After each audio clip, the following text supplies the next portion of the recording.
Hello everyone. I was recently lucky enough to see Watsonia densiflora flowers growing in one of our local grasslands. It was a glorious sight. Watsonias are tough and hardy, which means they can grow in many different conditions.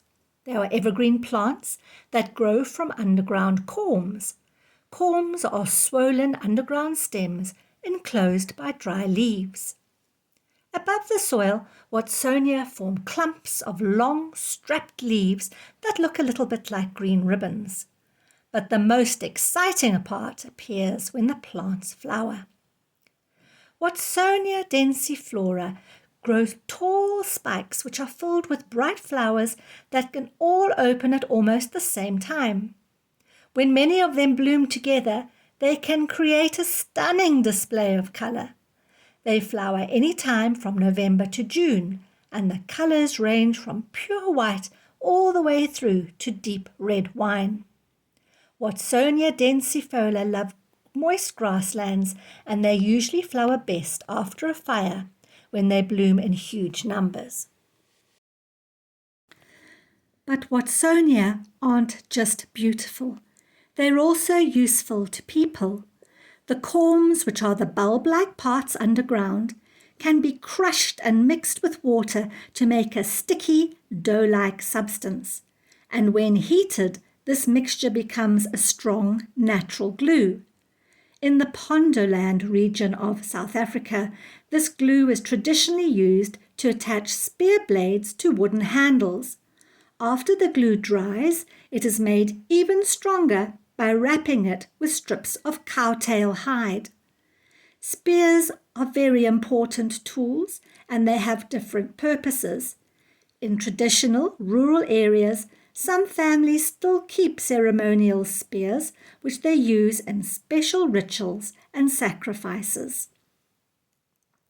Watsonia also has another traditional use.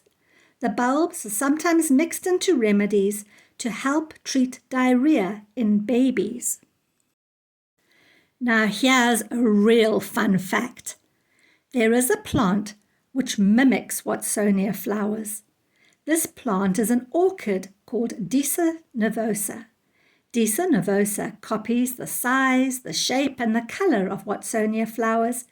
It even grows in the same places and blooms at the same time. Why does it do this? Because both plants share the same pollinator, a horsefly with a very long proboscis.